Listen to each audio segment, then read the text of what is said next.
প্রিয় শিক্ষার্থীবৃন্দ, আলকা মিলনী মাধ্যমিক বিদ্যালয়ের পক্ষ থেকে আমার ঘরে আমার স্কুল অনলাইন ক্লাসে সকল শিক্ষার্থীকে স্বাগত। শিক্ষার্থীবৃন্দ, আজ আমি তোমাদের বিদ্যালয়ের শিক্ষক রতন বিশ্বাস ভূগোল নবম ও দশম শ্রেণীর জন্য পাঠদান করব। আমাদের আজকের পাঠ ভূগোল ও পরিবেশ থেকে চতুর্থ অধ্যায়ের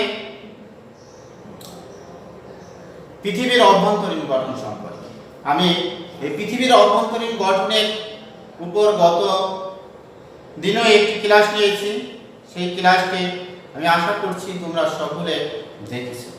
শিক্ষার্থীবৃন্দ, পৃথিবীর অভ্যন্তরীণ গঠনের গত যে ক্লাসটি ছিল তার উপর নির্ভর করে আজকের যে ক্লাস, আজকেটি হচ্ছে আকস্মিক যে পরিবর্তন, এই পরিবর্তনের উপর নির্ভর করে এটি হচ্ছে ভূমিকম্প।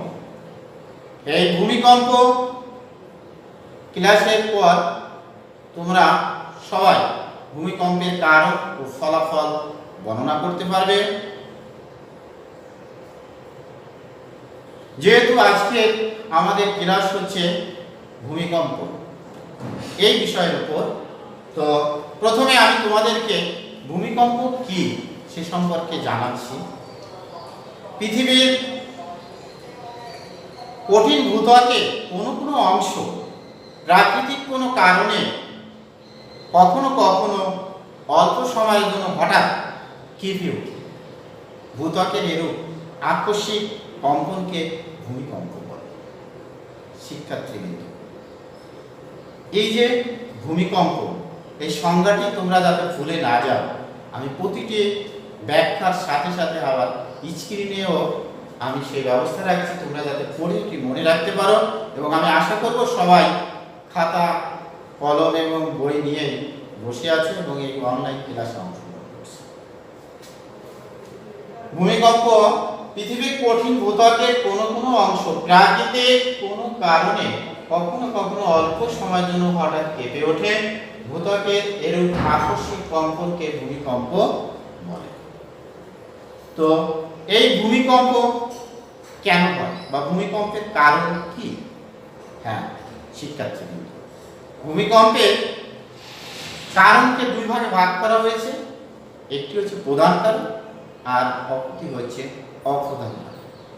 প্রধান যে কারণগুলো আছে, এই প্রধান কারণগুলো হচ্ছে পৃথিবীর উপরিভাগ কতগুলো প্লেট দ্বারা গঠিত। এই প্লেট সমূহের সঞ্চালন প্রধানত ভূমিকম্প ঘটিয়ে থাকে।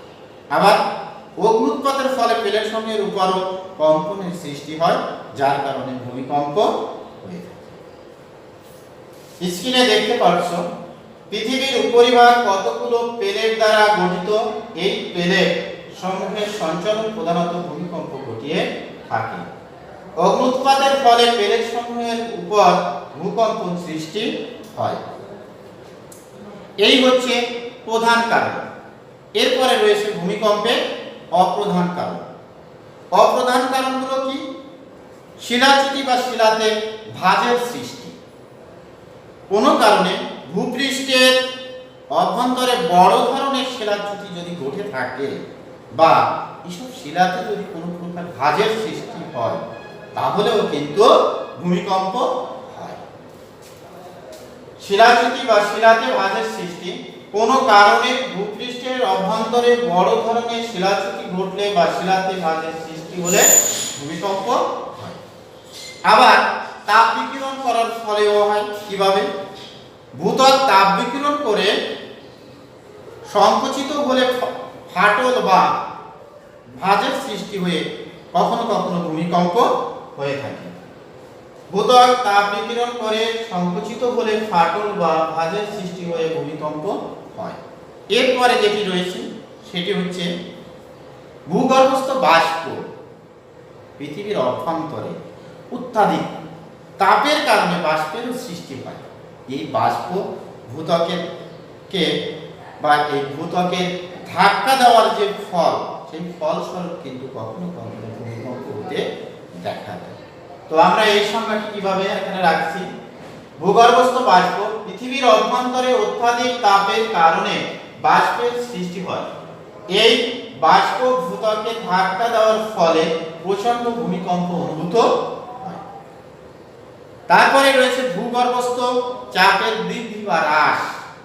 অনেক সময় এই ভূগর্ভের হঠাৎ চাপের হ্রাস বা বৃদ্ধি হলে তার প্রভাবেও ভূমিকম্প হয়।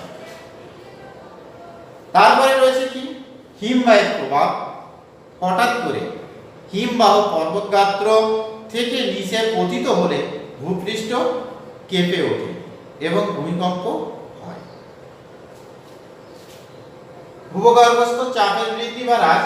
অনেক সময় ভূগর্ভে হঠাৎ চাপের হ্রাস বা বৃদ্ধি হলে তার প্রভাবে ভূমিকম্প হয়। 5 হিমবাহের প্রভাব। হঠাৎ করে হিমবাহ পর্বতগাত্র থেকে নিচে পতিত হলে ভূপৃষ্ঠ কেঁপে ওঠে এবং ভূমিকম্প হয়।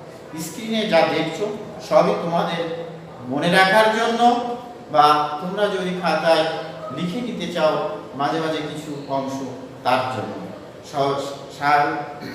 সাহায্য বা সহযোগিতার আশায় আমি তোমাদের এটা করছি। শিক্ষার্থী, এতক্ষণ তোমরা ভূমিকম্পের প্রধান এবং অপ্রধান দুই ধরনের কারণ সম্পর্কে আমার কাছ থেকে ব্যাখ্যা জেনে নিলে। এখন সেটা হচ্ছে ভূমিকম্পের ফলাফল। ভূমিকম্পের ফলাফল কি আছে?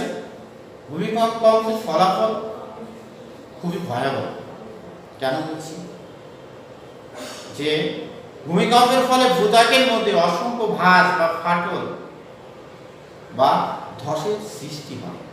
ফলে কি হয়? নদীর যে গতিপথ, এই নদীর গতিপথ পাল্টে যায়। 1787 সালে আসামে যে ব্যাপক ভূমিকম্প হয় তাতে ব্রহ্মপুত্র নদীর গতিপথ পাল্টে গিয়ে যমুনা নদী দিয়ে কিন্তু প্রবাহিত হয়। এই যেখানে দেখা যাচ্ছে ভূমিকম্পের ফলে ভূত্বকের মধ্যে অসংখ্য ভাঁজ, ফাটল বা ধসের সৃষ্টি হয়।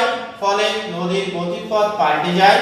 1787 সালে আসামে যে ব্যাপক ভূমিকম্প হয় তাতে ব্রহ্মপুত্র নদীর গতিপথ পাল্টে গিয়ে যমুনা নদী দিয়ে প্রবাহিত হয়। শিক্ষার্থীবৃন্দু, ভূমিকম্পের ফলাফল আরো বলতে পারি যে ভূমিকম্পের ফলে অনেক সময় সমুদ্রতল উপরে উত্থিত হয়, পাহাড়, পর্বত বা দ্বীপের সৃষ্টি করে। আবার কোথাও স্থলভাগের অনেক স্থান সমুদ্র তলে ডুবেও যায়। তাই 2 নম্বর পয়েন্টে রাখছি যে ভূমিকম্পের ফলে অনেক সময় সমুদ্রতল উপরে উত্থিত হয়, পাহাড়, পর্বত বা দ্বীপের সৃষ্টি করে। আবার কোথাও স্থলভাগে অনেক স্থান সমুদ্র তলে ডুবে যায়। এরপরে যেটি রয়েছে সেটি হলো ভূমিকম্পের ফলে অনেক সময় দেখা যায় যে নদীর গতি পরিবর্তিত হয়ে বা পরিবর্তিত না হতে পারে। আবার অনেক সময় দেখা যায় কখনো কখনো এটি বন্ধও হয়ে যায়। আবার কখনো কোনো নদী শুকিয়ে যায়। আবার সময় সময় দেখা যায় কি উচ্চভূমিগুলো এই উচ্চভূমি অবনমিত হয়ে জলাশয়ের সৃষ্টি করে। তাই এখানে আমি রাখছি যে ভূমিকম্পের ফলে অনেক সময় নদীর গতি পরিবর্তিত হয় বা কখনো কখনো বন্ধ হয়ে যায়, কখনো কখনো নদী শুকিয়ে যায়। আবার সময় সময় উচ্চভূমি অবনমিত হয়ে কোনো জলাশয়ের সৃষ্টি হয়। শিক্ষার্থীবৃন্দ, এরপরে রয়েছে সেটি হলো ভূমিকম্পের ফলে হঠাৎ করে সমুদ্র উপকূল সংলগ্ন এলাকা জলোচ্ছ্বাসে প্লাবিত হয়। তারপরে আরেকটি রয়েছে, সেটি হলো এই ভূমিকম্পের ফলে কখনো কখনো দেখা যায় কোনো স্থান নদী গর্ভে একেবারে বিলীন হয়ে গেছে। তো এই হচ্ছে ভূমিকম্পের ফলাফল। এখন আমি তোমাদের সামনে যে ভূমিকম্পের সংজ্ঞা, ভূমিকম্পের কারণ, ভূমিকম্পের ফলাফল নিয়ে ব্যাখ্যা করলাম, তার উপর নির্ভর করে আমি তোমাদের এখানে তিনটি প্রশ্ন রাখছি। প্রশ্নগুলো অবশ্যই আমার মনে হয় তোমরা খুব সহজেই উত্তর করতে পারবে। আমি যে ব্যাখ্যা করেছি সেই ব্যাখ্যার উপরে নির্ভর করে প্রশ্নগুলো রয়েছে। অর্থাৎ প্রশ্নগুলো হচ্ছে, এক, ভূমিকম্পের প্রধান কারণগুলো উল্লেখ করো। ভূমিকম্পের তোমরা জানো দুটি কারণ রয়েছে, প্রধান কারণ, সেই দুইটি কারণ উল্লেখ করো। ভূমিকম্পের তিনটি অপ্রধান কারণ উল্লেখ করো। বেশ কয়েকটি অপ্রধান কারণ নিয়ে আমি আলোচনা করছি, সেগুলোর ভিতর থেকে তোমরা তিনটি অপ্রধান কারণ উল্লেখ করবে। ভূমিকম্পের তিনটি ফলাফল উল্লেখ করো। আমি অনেকগুলো ফলাফল ভূমিকম্প বলে কি হতে পারে সে লাইনে আলোচনা করেছি, সেগুলোর মধ্য থেকে তিনটি ফলাফল উল্লেখ করবে শিক্ষার্থীবৃন্দ।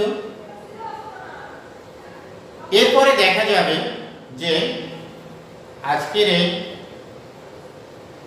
ভূমিকম্পের যে আলোচনা, এই আলোচনা কতটুকু তোমরা মনে রাখতে পারছো, আমি সেটা তোমাদের একটা পরীক্ষা নিতে চাই। কেমন ভাবে আমি এখানে কয়েকটি বহু নির্বাচনী প্রশ্ন রাখছি, এই প্রশ্নগুলি অবশ্যই তোমরা উত্তর করতে চেষ্টা করবে। এখানে রয়েছে প্রশ্ন 1, 1787 সালে ভারতের কোথায় ভূমিকম্প হয়?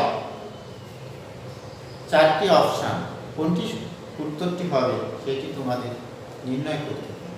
ক বিহার, খ গুজরাট, ক আসাম, ঘ ত্রিপুরা। আমার মনে হয় সহজেই তোমরা এটি নির্ণয় করতে পেরেছো। প্রশ্ন 2, 1, পৃথিবীর উপরিভাগ কতগুলো প্লেট দ্বারা গঠিত? 2, ভূমিকম্পের ফলে অনেক সময় সমুদ্রতল উপরে উত্থিত হয়। 3, ভূতল তাপ বিকিরণ করে সংকুচিত হলে ফাটল ভাঁজের সৃষ্টি হয়ে ভূমিকম্প হয় না। এই তিনটি যে আমি অপশন বললাম, এর মধ্যে কোনটি সঠিক, কোন উত্তরটি সঠিক? কারো কারো মনে হচ্ছে যে না 1, 2 সঠিক, কারো কারো মনে হচ্ছে না 2, 3 সঠিক, কারো কারো মনে হচ্ছে সবগুলো সঠিক। না, একটু ভেবেই উত্তর করতে হবে। সেই জন্য তোমাদের আমি সময় দিচ্ছি, তোমরা ভাবতে থাকো, তারপর দেখা যায় কোনটি হবে উত্তর। এখানে চারটি অপশন আছে, ক 1, 2, খ 1, 3, গ 2, 3, ঘ 1, 2 ও 3। কোনটি সঠিক হবে সেটি অবশ্যই তোমরা নির্ণয় করবে। এরপরে রয়েছে 3 নম্বর প্রশ্ন। 3 নম্বর প্রশ্ন যেটি, সেটি হচ্ছে ভূত্বকের আকস্মিক কম্পনকে কি বলে? খুবই সহজ একটা প্রশ্ন, তোমরা আমি আশা করছি যে এটি অবশ্যই নির্ণয় করতে পেরেছো। এখানে আমি অপশনগুলো রাখছি, এর ভিতর থেকে কোনটি হবে সেটা নির্ণয় করো। ক ভূকম্প, খ অগ্নুৎপাত, গ ভূমিকম্প, গ গেল খ হচ্ছে সুনামি। 4 নম্বর যে প্রশ্ন সেটি হচ্ছে কোনটির ফলে নদী কখনো কখনো শুকিয়ে যায়? অপশনগুলো হলো ক ভূমিকম্প, খ খরা, গ পানি সেচে, ঘ নাকি ভাটার কারণে। কোন উত্তরটি সঠিক সেটি তোমরা নির্বাচন করবে। 5 নম্বর যেটি আছে, কত সালে আন্দামান সাগরে ভূমিকম্প হয়? 1939 সালে, নাকি 1940 সালে, নাকি 1941 সালে, নাকি 1942 সালে? এই চারটি ক খ গ ঘ, এই যে চারটি অপশনের মধ্যে কোনটি হবে সেটি তোমরা অবশ্যই নির্বাচন করতে পারবে শিক্ষার্থীবৃন্দ। তো আমরা দেখি উত্তরগুলো কি আছে, তোমাদের সাথে মেলে কিনা এই প্রশ্নের উত্তরগুলো। 1 নম্বর হচ্ছে গ উত্তর, অর্থাৎ এখানে রয়েছে 1787 সালে ভারতের কোথায় ভূমিকম্প হয়? উত্তর হবে গ অর্থাৎ আসাম। তারপরে রয়েছে পৃথিবীর উপরিভাগ কতগুলো প্লেট দ্বারা গঠিত? সঠিক আছে তথ্যটি। ভূমিকম্পের ফলে অনেক সময় সমুদ্র তল উপরে উত্থিত হয়, এটাও সঠিক আছে। ভূত্বক তাপ বিকিরণ করে সংকুচিত হলে ফাটল ভাঁজের সৃষ্টি হয়ে ভূমিকম্প হয় না, এটা আছে। তাহলে এখানে আমরা উত্তর করব ক 1 ও 2। তারপরে রয়েছে ভূত্বকের আকস্মিক কম্পনকে কি বলে? ভূত্বকের আকস্মিক কম্পনকে বলে ভূমিকম্প।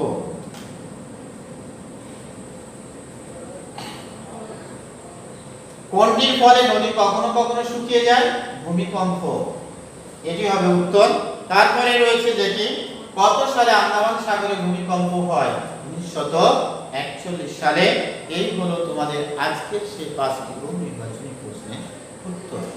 শিক্ষার্থী, এতক্ষণ তোমরা যে পাঠ আলোচনা শুনলে, এর উপর নির্ভর করে আমি তোমাদেরকে আজকে একটি বাড়ির কাজ দেব। তোমরা সবাই খাতায় লিখে নিবে। বাড়ির কাজটি হলো, বর্তমান সময়ে ভূমিকম্পের ফলাফল খুবই ভয়াবহ, উক্তিটি বিশ্লেষণ করো। এখানে আমি রাখছি এই প্রশ্নটি, বর্তমান সময়ে ভূমিকম্পের ফলাফল খুবই ভয়াবহ, উক্তিটি বিশ্লেষণ করো। তো আবারও আগামী পাঠে সবার সঙ্গে আমি যেন শেয়ার করতে পারি, বা সব শিক্ষার্থী যেন আমার এই অনলাইন ক্লাসে অংশগ্রহণ করে, সেই আশাবাদ ব্যক্ত করে আমি এই আজকের ক্লাস থেকে সকলকে বিদায় জানিয়ে